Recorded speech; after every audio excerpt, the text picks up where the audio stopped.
So even Democrats are complicit in maintaining the unmitigated power and authority of police. Biden still signs off on funding the police more so it can go to training.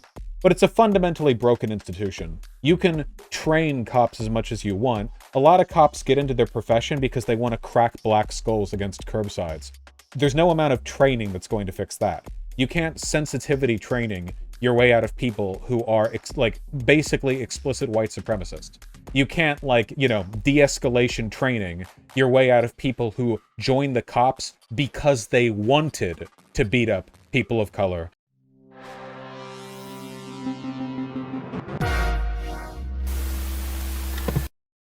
Albuquerque SWAT team raids house looking for an alleged robbery suspect. Using nuisance flashbangs to get the suspect out, ignited and engulfed the home in flames. After the fire, police find the body of a 14-year-old boy. He was not the suspect. You like that segue? Julie, police detectives and fire investigators have been out here at the scene all day long, collecting evidence, trying to figure out how this SWAT standoff turned deadly. I'm told that they're packing up right now and about to clear the scene. No standoff. Already exonerating language being employed by local media, who basically just repeat info given to them by the cops. They just found a house and lit it on fire. There was no standoff. In any moment. Take a look at this, though. We want to show you video from Chopper 4. It was over the scene earlier, showing you the damage this fire did to the home. We spoke with a woman whose sister and her family lived there. They are now homeless. She says the people involved in the SWAT standoff were not related to her family, and they did not live there, but rather they were acquaintances of her nephew who stopped by to pick up a bike. Now she's questioning. Better hope that a person who is acquaintances with your nephew who one time at one point in history stops by your house never does a crime, because at any point in time a SWAT team can show up outside your house and throw incendiary devices into it. How police and that SWAT team handled the situation that of course ended with a fire and one person dead. They sent negotiators to come and negotiate them out. You're talking about young black men. They were not going to come out. They didn't send a family member. They didn't send a friend. They didn't send a chapel. They didn't send a pastor. They didn't send an elder. They didn't send someone to make them comfortable to come out. Now, the family's also blaming police for starting this fire, saying it was... What, really? What the family is? Oh, more exonerating language being implied here, you know? Like, using the phrase, they're blaming the police, implies that there's literally any other reasonable thing to do, you know? You know what I mean? It'd be like if you like a murder happened in broad daylight, like a fucking guy A kills guy B, and then you're like, Guy B's family is blaming guy, like what are you implying by that? That there's a choice in the matter? Was started by one of their flashbang grenades or smoke bombs that was thrown into the house. As Julie just mentioned this afternoon during that news conference, the police chief said that they are investigating if one of those munitions that officers threw into the home started this fire, but right now the cause is still under investigation. Live in Southeast Albuquerque, Kai Porter. The cause is still, it might have been a coincidence, you know? Like, they could have thrown flashbangs in, and then the house caught on fire due to an entirely unrelated series of incidents. Imagine if they were this eager in fucking Uvalde. Yeah, well. Yeah, so this goes beyond no-knock SWAT raid, and this now escalates to, like, no-knock flashbang deploying, you know, like, there's a person you know who we have... think may have committed the crime. We're gonna fucking throw flashbangs in. And just to let you guys know, okay? Flashbangs are explosive. Just to be totally clear, you know, a lot of people don't really understand it. Flashbang grenades are explosive devices. They're grenades. Show him. He not show it.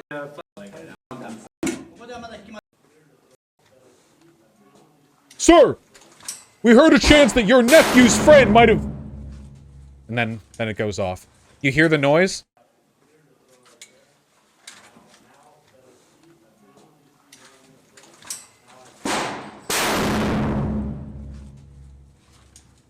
It's like, it's so bright that it's like a solid white pane across the lower end of the lower end of the camera. I guess they didn't want to show the flashbang directly because they were worried about like burning out the light sensor or something. Let me see if I can find a APD SWAT officer throw his flashbang. You guys give me a countdown from 3, and on 1, I'll throw it, okay? Everybody plug your ears. Ready? Wait, is this Albuquerque? Is APD Albuquerque Police Department? Or it could be Atlanta. Which city is this? Go ahead. Bang out! They're bombs. So, I don't know what to say. They literally, like, the SWAT team fucking threw grenades into this house. Off of nothing! And then a kid died. Specifically this kid. Brett Rosenau. Apparently died of smoke inhalation. And then burned. So maybe not burned alive technically, but, you know, certainly conceptually. Now, in any other country, the idea of, like, a bunch of, like, armed and armored police officers throwing grenades into a civilian's house based on the idea that there might be an association with a robber, with, like, nothing else, like, this is insane. Absolute, like, psychotic, but nothing is going to happen as a product of this. Nothing, you know why? Because this is probably, like, straight up acceptable department policy. This isn't even, like, some, inappropriate officer behavior or whatever. It's just like, yeah, they can just do that, you know? If the cops think there's any chance, like any at all, that it might be you, you know, grenades in, and you could just die. It's non-lethal. Even if flashbang grenades genuinely were non-lethal, which, of course, there's no real such thing as a non-lethal weapon. There are less lethal weapons.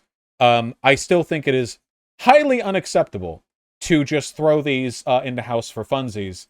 You know, it's like that one time they threw it in baby's crib. You all remember that?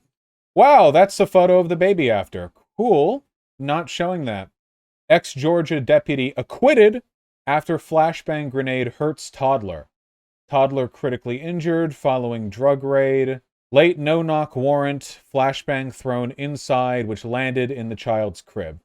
The grenade covered his body in burns and, quote, ripped a hole in his chest that exposed his ribs. Non-lethal.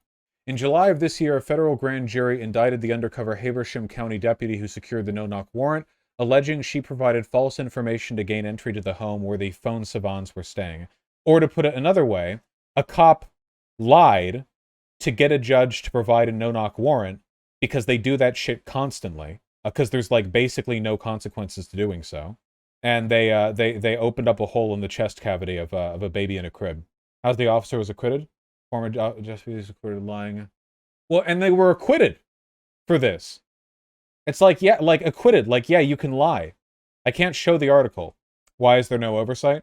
Yeah, I mean, this is, like, the idea of basically unrestricted police power is something that most people in power in the United States have been totally in favor of, you know? Like, even relatively progressive Supreme Courts have a disproportionate bias towards protecting police from the consequences of their actions.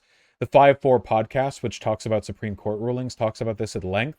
I mean, like, a large part of it is just because America is very unsubtle in its use of police to maintain class and racial divides. The drug war was basically Nixon meeting with his advisors and going like, we're not doing enough to keep black and white people and poor and rich people apart. Like, we could be doing more. And we're going to use the cops, and we're going to euphemize it, and it's going to be great. It's going to be phenomenal. And we basically just kept that going, you know? The idea of ending the drug war isn't even something Democrats can get away with saying. Like, for the longest time in American history, most drugs were legal. The police state being developed to enforce a meaningless war against drugs, it wasn't a thing. But now, decades after we've mostly agreed the initial impetus for the drug war was based on racism, even amidst Democrats still won't even touch it. You know, what we get is like, yeah, maybe it shouldn't be as easy for cops to get no-knock warrants. But the real answer, we have to go return to tradition, friends. Like, we can't even talk about the real issues here. So even Democrats are complicit in maintaining the unmitigated power and authority of police. Biden still signs off on funding the police more so it can go to training. But it's a fundamentally broken institution. You can train cops as much as you want. A lot of cops get into their profession because they want to crack black skulls against curbsides. There's no amount of training that's going to fix that. You can't sensitivity training your way out of people who are basically explicit white supremacists. You can't de-escalation training your way out of people who join the cops because they wanted to beat up people of color or hoodlums or youth or whatever the fuck else, or at least physically intimidate them, It's a culture issue. It's not a mistake that something like 80% of cops voted for Trump, There's a massive systemic cultural bias in favor of punitive policing in our own police departments. So they think that they have a run about the place, which they do, and they think that they are the law, which they are. And as a product of those things, they see civilian oversight as an obstacle in between them and doing what they think needs to be done. And hey, if keeping the streets clean means throwing grenades into houses and killing 14-year-olds with smoke inhalation every once in a while, or blowing up the chest cavity of 2-year-olds in cribs after lying to obtain a no-knock warrant, whatever, right? It's all part of the process. They just consider it to be like a necessary collateral damage thing, It's not really about the law. It's just about their unrestricted authority. Least racist cop. Yeah. Oklahoma police chief resigns over neo-Nazi ties, gets job in neighboring police force. This is what it's like to be a cop. If you get ousted for being like a white supremacist from one department, you basically just get quietly let go and get brought into another department, They don't care. They're always looking for that kind of thing. They're always looking for new blood there. Imagine getting ousted for being a neo-Nazi, and then they're like, "Oh yeah, you're exactly the guy we need." Didn't even have to run far. Police force of nearby town. Least racist cop. He ran a pair of neo-Nazi video and music companies. Wait, is he still neo-Nazi ties when he runs neo-Nazi companies? Can you still say he has neo-Nazi ties when he's like the CEO of Nazism? I feel like he's sort of evolved beyond that descriptor. Skinhead website glorifying pictures of racist beatdowns, was charged with the attempted murder of another skinhead, but his case got dropped when the alleged victim refused to testify because he's a cop. If you're a skinhead and you testify against the cop skinhead who beat you up, that skinhead cop, who probably works in a skinhead department, is going to get you killed. Came to light, led to resign under pressure, but he's landed another job in a nearby police department, and this town says he's here to stay. The actual CEO of racism. Site sells openly neo-Nazi and Ku Klux Klan music, as well as Nazi and Confederate paraphernalia. Oh, I didn't know there was an R in that word. Paraphernalia. I thought it was paraphernalia. Okay. Yeah, cool. All right, well, at this point, we're pretty much just, hate jerking it to cops right now. But, yeah. What are your thoughts on the idea of gendarmerie? Military force, but with civilian law enforcement duties. Do you think that's a dumb idea? Well, the idea of having soldiers on on street corners is not exactly ideal to me at all. I will say, however, that if you could take the brain of your average U.S. infantryman and put that in the body of a cop and just have that person be the cop, and you could do that for all cops, the cops would get a lot better. Soldiers are way, way, way, way, way, way, way better in terms of discipline, in terms of training, in terms of escalation of force, in terms of oversight and accountability, in so many ways, To put it another way, we already have enough scandals with war crimes and abuse and rape and shit in the military. If you could do the opposite, put every cop brain in the body of our soldiers, every single fucking day abroad would be like Abu Ghraib or whatever the Iraqi prison was. Every day's Gitmo, okay? If every soldier had the brain of a US cop, all they would do is rape. It would be fucking insane. We would actually, you know what we'd be? We'd be a lot like the Russian military. That's actually, I think, a fairly adequate example right there. The Russian military, which literally cannot keep itself from committing war crimes or mass raping and murdering people, because they're like thugs who have no military discipline and have a hyper nationalist us over them attitude before anything else, and a very strong fraternal sense of community. I think that yeah, I think it would be more like that. Yeah, it'd be closer to the Russian military.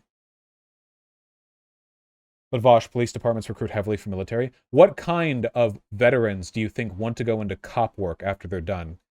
The data shows, in terms of, escalation, accountability, Republican predisposition, veterans are, on average, just better than cops. If cops recruit from veterans, they'll be recruiting the cop-like veterans. Did most of the military vote for Bernie and then Biden? Yeah, the military, I think, is majority left-leaning. Nestor, I'm not saying the military is all good. This is like the Twitter app thing. You say one sentence and everyone else. When I say our cop brains are worse than our soldier brains, I'm neither exonerating our soldiers nor saying there aren't overlaps. I'm only saying that on average, as aggregates, the average cop is probably a fuckload more racist, paranoid, and irresponsible than the average soldier.